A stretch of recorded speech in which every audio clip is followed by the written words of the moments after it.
చేస్తూ ఉంటారు. ఎప్పుడు ఏదో వస్తువును పట్టుకుంటూ ఉంటారు. ఆ వస్తువులతో పాటు మరెన్నో జెమ్స్, బ్యాక్టీరియా, దుమ్ము, మట్టి, ఫంగస్, ఇంకా ఇలా ఎన్నో. కానీ ఇప్పుడు కాదు, మనకి ఉంది ఫ్రెష్ టచ్ ఫ్లోర్ క్లీనర్. దీంట్లో ఉన్న ఫార్ములా అన్ని రకాల బ్యాక్టీరియాలను, ఫంగస్ను తొలగిస్తుంది మరియు మీ ఫ్లోర్ని ఉంచుతుంది 99.99% పరిశుభ్రంగా. కేవలం 3 మూతల ఫ్లోర్ క్లీనర్ని బకెట్ నీళ్ళల్లో కలిపేయండి. శుభ్రంగా మీ గదిని తుడిచేయండి. ఇప్పుడు అయింది మీ ఇల్లు సురక్షితంగా మరియు పరిశుభ్రంగా. ఫ్రెష్ టచ్ ఫ్లోర్ క్లీనర్ మీ ఇంటిని ఫ్రెష్గా ఉంచుతోంది. ఈ కార్యక్రమానికి విచ్చేసిన మా గురువు గారికి, అలాగే మన ప్రియతమ ఎంపీ గురుమూర్తి గారికి, మనకి ఎప్పుడూ అండగా ఉంటూ మన నగిరి నియోజకవర్గానికి సపోర్ట్ చేసే తండ్రి సమానులు రెడ్డప్ప గారికి, ఇక్కడికి విచ్చేసిన వైఎస్ఆర్సీపీ కుటుంబ సభ్యులకి, పాత్రికేయులకి పేరు పేరున అందరికీ హృదయపూర్వకంగా కృతజ్ఞతలు తెలియజేసుకుంటున్నాను.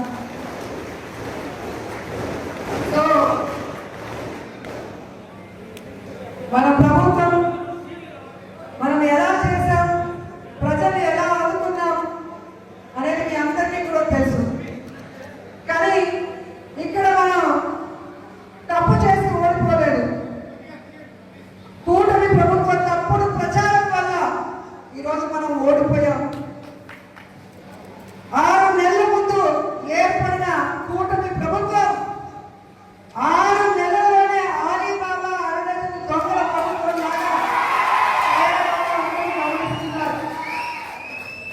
ఎన్నికల ముందేమో అరచేతిలో వైకుంఠం చూపించారు కూటమి ప్రభుత్వం వాళ్ళు.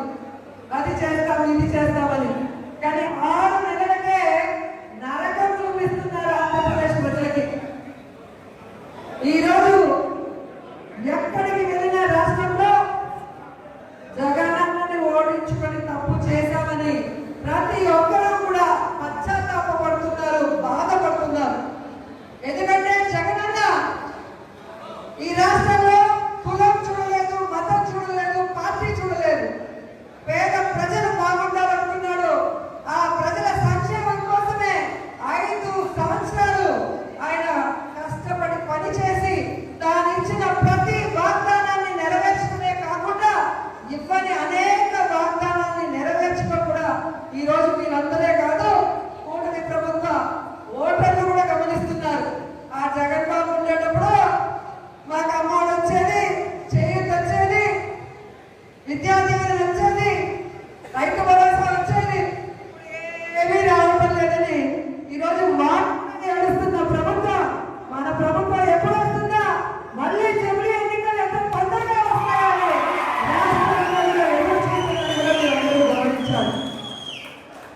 సంపద సృష్టిస్తానన్న చంద్రబాబు నాయుడు ఈరోజు అప్పుల మీద అప్పులు సృష్టిస్తూ మనని అన్యాయం చేస్తున్నాడన్న విషయం మనం అందరూ కూడా గమనించాలి. ఈరోజు వైఎస్ఆర్సీపీ నాయకులకి, కార్యకర్తలకి కోరుకునేది నేను ఒక్కటే, మనం నిరుత్సాహపడవలసిన లేదు. ప్రజలు మనతో ఉన్నారు, మన ప్రభుత్వం రావాలని బలంగా కోరుకుంటున్నారు. మన నాయకుడు చెప్పినట్టుగా ఆ ప్రజల సంక్షేమం కోసం ఇన్ని రోజులు పనిచేశాం. ఈరోజు ఈ ప్రభుత్వం చేస్తున్న ప్రజా వ్యతిరేక విధానాన్ని తిప్పికొట్టే విధంగా ఆ ప్రజలకి అండగా నిలబడతామని తెలియజేసుకుంటున్నాం. ఎందుకంటే చంద్రబాబు నాయుడు ప్రభుత్వం యువతను మోసం చేసింది, మహిళల్ని మోసం చేసింది, విద్యార్థుల్ని మోసం చేసింది, ఈరోజు ఉద్యోగస్తుల్ని కూడా మోసం చేసింది. కాబట్టి అలాంటి ప్రభుత్వానికి బుద్ధి చెప్పాల్సిన బాధ్యత ప్రజాపక్షం పార్టీ అయిన వైఎస్ఆర్సీపీకి మాత్రమే ఉందని కూడా ఈ సందర్భంగా అందరికీ కూడా తెలియజేసుకుంటున్నాను. ఎందుకంటే మీరందరూ కూడా ఎన్నికల ప్రచారంలో చూశారు, మనం చేసుకున్న చెప్పుకోవాలంటే చాలా ఉంటుంది. కానీ వాళ్ళు ఇంతే కాబట్టి నీకు 18, నీకు 15, నీకు 15, నీకు 45, పచ్చ షర్ట్లు వేసుకొని వచ్చి చెప్పారు, పచ్చ చీరలు కట్టుకొని వచ్చి చెప్పారు. ఈరోజు చెవుల్లో పూలు పెట్టారు. సో మహిళలంతా కూడా ఒక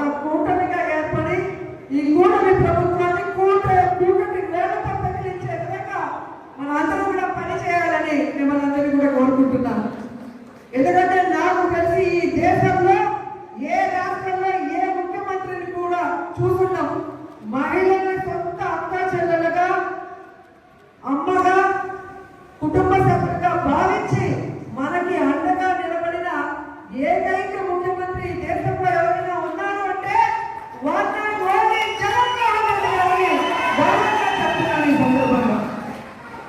ఎందుకంటే మన పిల్లలు బాగుండాలని మనం ఎలా కోరుకుంటామో మన అక్క చెల్లెమ్మల పిల్లలు బాగా చదివించాలని జగనన్న నాడు నేడు కింద స్కూల్స్ ని ఎలా అభివృద్ధి చేసి కలర్ఫుల్ గా మార్చాడు, మంచి చదువుని ఎలా అందించాడో మనం అందరం కూడా చూసాం. కానీ ఈ కూటమి ప్రభుత్వంలో ఎక్కడ చూసినా వైన్ షాపుని కలర్ఫుల్ గా డెకరేట్ చేశారు, వీధికి ఒక బెడ్ షాపుని పెట్టి పేదవాడు సంపాదించిన డబ్బుని ఎలా పీల్చి పిప్పి చేస్తున్నాడో మనం అందరం కూడా చూస్తున్నాం. వీటన్నిటికీ కూడా ఫుల్ స్టాప్ పెట్టాలని కూడా చెప్తున్నాం. ఎందుకంటే జగనన్న ఉన్నప్పుడు విద్యార్థిప్రదేశ్ గా మారిన రాష్ట్రాన్ని చంద్రబాబు నాయుడు ప్రభుత్వం మధ్యాంధ్రప్రదేశ్ గా మారుస్తుంది. ఇది మంచిది కాదని కూడా ఈ సందర్భంగా తెలియజేసుకుంటున్నాను.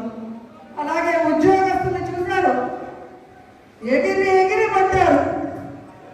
మన ప్రభుత్వాన్ని దించినంత వరకు కంకణం కట్టుకొని పనిచేశారు. ఈ రోజు బయటికి చెప్పుకోలేక లోపలికి మింగలేక ఉద్యోగస్తులు ఎలా నరకయాతన అనుభవిస్తున్నారో మీరు చూస్తున్నారు. జగనన్న చేయండి ఎవరు చేయలేరు, చేయగలిగింది అన్నీ కూడా జగనన్న చేసి చూపించారు. అలాంటి మంచి మనిషిని, అలాంటి మంచి నాయకుడిని, అలాంటి వ్యక్తిని మనం కాపాడుకొని మళ్ళీ ముఖ్యమంత్రి చేసే వరకు మనం ఈ ప్రజా వ్యతిరేక ప్రభుత్వాన్ని తరిమి కొట్టే వరకు పని చేయాలని కూడా అందరినీ కూడా కోరుకుంటున్నాను. మన కార్యకర్తలకి అండగా, నాయకులకి అండగా ఎక్కడ ఏ విషయం అవసరం ఉన్నా కూడా పరిగెత్తుకుంటూ వచ్చి మనకి అండగా నిలబడుతున్నాడు. కాబట్టి కార్యకర్తలకు చెప్పేది ఒకటే, ధైర్యంగా ఉండండి. తప్పు చేసిన వాడు ధైర్యంగా ఉన్నప్పుడు తప్పు చేయని మనం సంక్షేమం అభివృద్ధి చేసిన మనం ఎందుకు భయపడాలని కూడా ఈ సందర్భంగా తెలియజేసుకుంటున్నాం. మీకు నియోజకవర్గంలో నేనున్నాను, జిల్లాలో కరుణాకర్ గారు ఎంపీ ఉన్నారు, రాష్ట్రంలో జగన్మోహన్ రెడ్డి గారు ఉన్నారు కూడా మేము అందరికీ తెలియజేసుకుంటున్నాం. మన పార్టీకి పోరాటాలు కొత్త కాదు, మన పార్టీ పోరాటంలో నుంచి పుట్టిన పార్టీ, ప్రజల కోసం పుట్టిన పార్టీ. ఈ రాష్ట్రాన్ని అభివృద్ధి చేయాలి అని ఏ కలనైతే వైఎస్ఆర్ గారు కన్నారో వాటన్నింటినీ కూడా 60-70 సంవత్సరాలు ఈ ప్రజలకు అందుబాటులోకి రావాలి అని పార్టీ పెట్టి మీకోసమే ముందుకు నడిచిన జగనన్న పార్టీ, ప్రజల పార్టీ, మన పార్టీ. ఎందుకు నేను ఇంతగా చెప్తున్నానంటే ఈరోజు జగన్